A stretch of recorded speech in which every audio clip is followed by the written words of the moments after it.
नमस्कार, विंध्या टाइम्स में आपका स्वागत है। देश और प्रदेश की 4 बड़ी खबरों के साथ आपके बीच हाजिर हुए हैं। सबसे पहले पहली खबर कोरोना से जुड़ी हुई विश्व भर में क्या स्थिति है और देश में क्या स्थिति है, उसको लेकर आपको अपडेट देना जरूरी है। तो विश्व भर में अगर बात की जाए तो 10,33,477 लोग कोरोना से संक्रमित हैं। ये विश्व भर का आंकड़ा हुआ और जिसमें करीबन 54,370 लोगों की मौत हो चुकी है पूरे विश्व में। भारत की बात करें तो 2591, और भारत में भी जिस तरह से लगातार कोरोना बढ़ रहा है, 71 मौतें हो चुकी हैं भारत में। ये कहीं ना कहीं भारत के लिए भी चिंता की बात है। तमाम अलग अलग राज्यों से जो फीडबैक्स आ रहे हैं, जो रिपोर्ट्स आ रही हैं, उसके आधार पर हर राज्य में बड़ी सख्ती की गई है। 21 दिन का लॉकडाउन प्रभावी है, लोगों से अपील की जा रही है। आज प्रधानमंत्री नरेंद्र मोदी जब सुबह 9 बजे भारत को संबोधित कर रहे थे, आम जनता के नाम उनका संबोधन था, तो उन्होंने एक अपील की है कि 5 अप्रैल को रात में 9 बजे 9 मिनट दें, दिया जलाएं, मोबाइल की फ्लैश लाइट जलाएं, टॉर्च जलाएं और एकता का संदेश दें। इस तरह की बात की गई है। तमाम चीज़ें सामने आ रही हैं। भ्रम की जो स्थिति है, जिस तरह के फीडबैक्स निकल के सामने आ रहे हैं, और दूसरी चीज़ जो विश्व भर में इस महामारी से लड़ने की जो सबसे बड़ी चुनौती सामने खड़ी हुई है ना, अब तक कोई वैक्सीन तैयार नहीं हो पाई है। और सबसे बड़ी चीज़ ये है कि सोशल डिस्टेंसिंग को लेकर पूरा विश्व अब लड़ रहा है कि सोशल डिस्टेंसिंग व्यवस्थित तरीके से उनके देश में, राज्य में, हर जगह हो पाए। भारत में चूंकि 21 दिन का लॉकडाउन जब सरकार द्वारा किया गया तो तमाम वो कवायदें शुरू हो गई थी अभी तक की जो स्थिति है। लेकिन एक जो सबसे बड़ी बात यह है कि केसेस बढ़ रहे हैं। दिल्ली में कोरोना के 384 केसेस हो गए हैं, 24 घंटे में 91 केसेस बढ़े हैं। हालत जो है वो चिंताजनक है।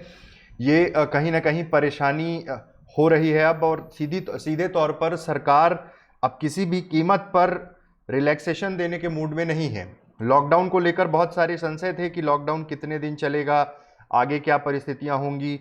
उन सब चीज़ों पर अभी कुछ भी फैसला नहीं लिया गया है। लेकिन अगर परिस्थितियां इसी तरह से बढ़ते रहे केसेस, तो सरकार को बाकी दूसरे जो विकल्प हैं वो अभी कुछ समझ में नहीं आ रहे हैं। इसलिए दिक्कतें अभी भी बहुत हैं। क्या होगा ये सरकार आगे डिसाइड कर पाएगी कि आगे क्या करना है। भारत में 192 लोग रिकवर कर गए हैं, 56 लोगों की अब तक डेथ हुई है, लेटेस्ट डेटा जो है। दूसरी खबर की ओर बढ़ते हैं। दूसरी खबर मध्य प्रदेश के रायसेन से। सोशल मीडिया पर एक वीडियो वायरल हो रहा था। उस वीडियो में करीबन 1.5 महीने पुराना वीडियो है, और वीडियो में एक शख्स हाथ में थूक लगाकर फलों को इधर से उधर कर रहा है। ये रायसेन का जो वीडियो था, उसको लेकर आज तमाम दिन भर अफरा तफरी रही, लोग शेयर करते रहे। और रायसेन के शेरू मियाँ फलों का ठेला लगाते हैं। कभी इनका दूध का अच्छा व्यवसाय था। परिजन का कहना है कि थूक लगाना उनकी नोट गिनने की पुरानी आदत की वजह से है। उनकी तबीयत ठीक नहीं रहती, स्वास्थ्य खराब है, इसलिए वो फलों में थूक लगाते हुए नजर आ रहे हैं। खैर, इसके बाद तुरंत पुलिस ने शेरू मियाँ के खिलाफ धारा 269 और 270 के तहत मामला दर्ज कर लिया है। उनकी बेटी का कहना है कि उनके पिता की मानसिक स्थिति ठीक नहीं है। किसी चीज़ में बार बार थूक लगाना उनकी नोट गिनने की आदत की वजह से है। ऐसे समय में जब ये वीडियो वायरल हुआ तो तरह तरह के सवाल खड़े होने लगे, और पुलिस ने तत्परता से कार्रवाई भी की है। आखिर ऐसा क्यों, और अगर स्वास्थ्य खराब है तो क्यों वो फल का ठेला लगा रहे हैं। तरह तरह के सवाल और चीज़ें निकल कर सामने आ रही हैं। तीसरी खबर की ओर बढ़ रहे हैं। तीसरी खबर है मध्य प्रदेश में शिवराज सरकार ने कमलनाथ सरकार के दौरान लिए गए फैसलों को पलटना शुरू कर दिया है। दरअसल ये पूरा वाकया है कि कोरोना महामारी के बीच में जो सरकारी खजाना है वो खाली हो चुका है। सरकार के उन फैसलों पर रोक लगा दी गई है जिनसे सरकारी खजाने पर बड़ा बोझ पड़ने वाला था। शिवराज सरकार ने पिछली सरकार द्वारा 5% महंगाई भत्ता बढ़ाने के आदेश को स्थगित कर दिया गया। सरकारी कर्मचारियों के लिए 5% महंगाई भत्ता कमलनाथ सरकार ने, उस समय तत्कालीन कमलनाथ सरकार ने किया था, कांग्रेस की सरकार ने किया था। उसे वर्तमान स्थिति देखते हुए सरकार ने के इस फैसले से लाखों कर्मचारियों को बड़ा झटका लगा है। इनका जहां कर्मचारी संगठनों में विरोध हो गया है, वहीं पूर्व मुख्यमंत्री कमलनाथ भी इस फैसले को तानाशाहीपूर्ण निर्णय बताते हुए पुरजोर विरोध करने की चेतावनी दी है। लेकिन सबसे बड़ी बात यह है कि इस समय जो परिस्थितियां हैं कोरोना के खिलाफ सरकार जो मुहिम खड़ी हो रही है, सरकार लड़ रही है, वित्तीय घाटा बहुत ज़्यादा हो जाता है, इस तरह का तर्क देकर वित्त विभाग ने इस फैसले को बदला है। अब देखना यह होगा कि आगे आने वाले समय में क्या स्थितियां निर्मित होती हैं। आखिरी खबर मध्य प्रदेश के रीवा से जुड़ी हुई है।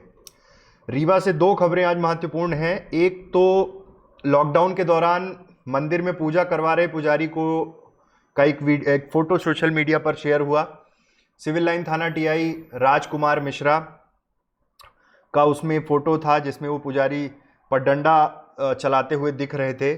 उसके बाद तमाम सोशल मीडिया पर ट्रेंड हुआ। ट्रेंड में लोगों ने बिना तथ्य को जाने कुछ और बातें भी, कुछ और चीज़ें भी लिखनी शुरू कर दी। वो चीज़ें ये थी कि रीवा पुलिस अधीक्षक आबिद खान को लेकर तरह तरह के धर्म से जुड़े हुए पोस्ट करना शुरू करते हैं लोग। पहली बात तो लोगों को समझना चाहिए कि इस संवेदनशील समय में जितनी तत्परता से रीवा पुलिस काम कर रही है और तमाम उन चीज़ों को ध्यान में रखकर पुलिस कप्तान खुद मोर्चा संभाले हुए हैं, इसलिए बिना तथ्यों को जाने किसी चीज़ को लिखना ये भी गलत है। लोगों ने बहुत सारे कमेंट लिख दिए, बहुत सारी बातें कर दी, मंदिर मस्जिद सब कुछ ले आए। वहाँ पर चूंकि उनकी कार्यवाही जो सिविल लाइन थाना प्रभारी ने की वो अनुचित थी, उनके ऊपर एक्शन लिया गया, उन्हें लाइन अटैच कर दिया गया। शिवराज सिंह चौहान ने ट्वीट किया, रीवा विधायक पूर्व मंत्री राजेंद्र शुक्ल ने ट्वीट किया, कोर्स ऑफ एक्शन तैयार किया गया, आईजी ने उन्हें लाइन अटैच कर दिया। लेकिन जो लोग सोशल मीडिया पर लगातार लिख रहे थे, रीवा एसपी के बारे में लिख रहे थे, वो ये जाने कि कितनी विषम परिस्थितियों में पुलिस बल काम कर रहा है। तमाम चुनौतियों को सामने रखकर वो सिर्फ और सिर्फ हमारी और आपकी बेहतरी और सुरक्षा के लिए काम कर रहे हैं। दूसरी खबर रीवा से ही जुड़ी हुई। आज पुलिस ने एक अलग तरीका अपनाया। लॉकडाउन में जो लोग घरों से बाहर निकल रहे थे उनको समझाइश दी। समझाइश देने के साथ उनको टीका लगाया, उनको नारियल भेंट किया, माला पहनाई और आरती भी उतारी और समझाइश देते हुए मास्क वितरित किया और कहा कि भगवान के लिए, आप अपनी सुरक्षा के लिए, अपने परिवार की सुरक्षा के लिए आप घरों से ना निकलें। बाहर निकलना बिल्कुल सेफ नहीं है, सोशल डिस्टेंसिंग का मसला है, लेकिन पुलिस ने एक बहुत अनोखे तरीके से अब लोगों को समझाइश देना शुरू किया है। तो ये थी आज प्रदेश और देश भर की 4 बड़ी खबरें। ऐसी तमाम खबरों के लिए आप बने रहिए विंध्या टाइम्स के साथ। बहुत बहुत धन्यवाद।